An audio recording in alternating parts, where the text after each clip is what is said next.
Hello and welcome to the Grove. Today we'll be going through the short story, The Harder Path by Lillian Harrington. This story heavily features Ashe, the Frost Archer, Iceborn war mother of the Avarosan tribe. Ashe commands the most populous horde in the north. Stoic, intelligent, and idealistic, yet uncomfortable with her role as leader, she taps into the ancestral magics of her lineage to wield a bow of true ice. With her people's belief that she is the mythological hero Avarosa reincarnated, Ashe hopes to unify the freljord once more by retaking their ancient tribal lands. The colossal brazier flared to life, its flames reaching high into the air. In times past, the gathered tribes would use this as the mark of the festival's beginning. The Harvest Festival had always been the largest celebration of the year for the tribes, and one of the last before winter set in on the plains. As the fire was lit, cheers should have echoed up the frozen slopes of the mountains, calling down blessings from the three sisters. Now though, the mass of gathered Avarosans remained silent as they turned away from the flames to look up to the stage where Ashe stood. She let her eyes roam over them. No festival had ever seen so many gathered together, and she knew they had come to see her. She grabbed her bow and unslung it, the now familiar piercing chill of the true ice surging through her body. The cold was still painful, even after all her time with the weapon, but now she welcomed it, using it to focus and block out distractions. She lifted her gaze from the crowd to the roaring flame, and took a deep breath as she pulled back the bowstring. All other sounds of the festival faded. A crystal arrow of pure cold formed, beckoned forth by the deep magic coursing through the bow. Ashe held her breath as she let it continue to channel magic through her arms. The temperature on the stage plummeted, frost creeping out from beneath her feet. When the cold threatened to finally overwhelm her, she released her breath and let the arrow fly. It arced high over the crowd and slammed into its target with a deafening crack. In an instant, the brazier was frozen over, the dancing shapes of the fire enveloped by the spreading ice. The setting sun shone through the crystallized flames and onto the crowd below. And finally, the cheer broke out. The crowd invoked the blessings of the three, Lysandra, Cyrilda, and Avarosa herself, reincarnated in Ashe. Ashe kept her address short. Avarosans, never before has the Harvest Festival seen so many. Sit with your kin from across the snows. We are one family now. Eat, drink, and enjoy. She smiled as the crowd cried out her name. She raised her bow high, and the cheers rose higher in response. Inwardly, she grimaced, as so often she wondered if it was her leadership that drew them all together, or the weapon she carried. It was the symbol of Avarosa, and many in the freljord believed that, as its wielder, she was Avarosa reborn. Ashe slung the bow over her shoulder and shook the thought. Why they joined wasn't as important as what they had become. She hopped off the stage and moved into the crowd as they dispersed to feast-laden tables. The boisterous tribes mixed together, sharing food, drink, and tales of hunts past. The stone picks described the warm yet treacherous southern mountains. Ashe cheered with the others when the red snows recounted the defeat of the Noxian warbands that had tried to advance inland from the coast.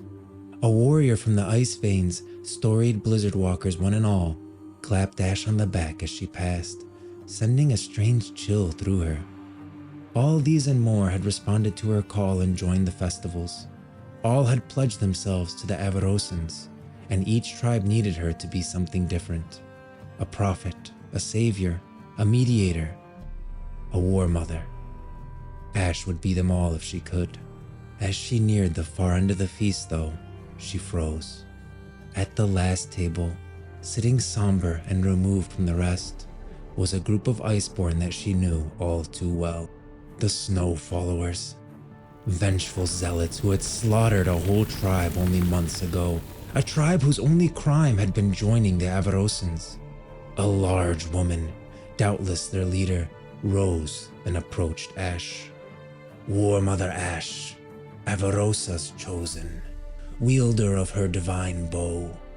My name is Hildhur Svarhem, truth-bearer and war mother of the Snow Followers. Ashe imagined the sight of the scorched huts again, the screams of her people dying in agony, and her fury ignited. The crowd around them quieted as Hildr continued, whispers spreading quickly. All gathered had heard of what the Snow Followers had done. We swore an oath that no faith traitors would ever again follow those falsely claiming to be Avarosa reborn. Your warriors fought bravely, but not well. She unslung a large war axe from her back, its blade coated in a thin but clear layer of true ice. A true iceborn, she bore the discomfort of the weapon's chilling effect silently. Ashe measured the woman's wide stance, counted the few steps between them. Dried blood matted Hildr's armor. More Avarosan blood? Ashe's muscles tensed as she prepped to move. She was ready for any attack. What she was not ready for, however, was for the War Mother to kneel, lower her head, and offer up the war axe with both hands. Forgive us, War Mother Ashe. I did not know then what I do now. I came to challenge you before all your followers, to unmask you as a false prophet. But the magic you wield is beyond any I have ever witnessed. None can deny that she speaks through you. I offer you my axe, Jotbane, and my head. Spare my people that they may prove their worth by hunting, farming, and dying in your name. Each of the gathered Snow Followers followed their War Mother's example, kneeling in deference. At once, voices from the crowd called for vengeance. Death to the raiders! They cried. Barely more than smoldering ruins when Ashe had arrived, the skeletal remains told the story of a village surrounded. The few warriors had been easily identified, for their bodies were untouched by fire, but hacked down and left for the clothes.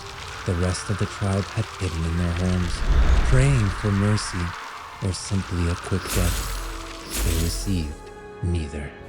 Eyes welled up with fury. Ashe reached for the axe. She would take Hildr's head as a warning to any who would. As her hand clasped around it, and the true ice sent the familiar spike of cold through her arm, Ashe felt her bow beginning to radiate against her back. A slow, chilling pulse, like a winter breeze. Her mind calmed. Stand, Hildr, she said, looking down at the war axe. Hildr rose, furrowing her brow in confusion. Ashe met her probing gaze. The Snow Followers have shed the blood of my tribe, and they are my enemies, she continued. But you have shown humility and remorse here and now. You are not the Snow Followers any longer, and today forward, you are Avarosan, and that makes you family. You have nothing to fear from me, cousin. She thrust the war axe back into the woman's hands, and the tension in the air broke. Soon enough, the celebrations were underway again, the joyous feelings redoubled by forgiveness and mercy. Ashe walked to everyone seated at the table, welcoming each in turn. As she turned from them and walked away, she was careful to keep her grief in check. Her heart still burned, but her people needed her to walk a different path than that of revenge. She played her fingers along the bowstring, seeking comfort in its chill. She would be better. She must.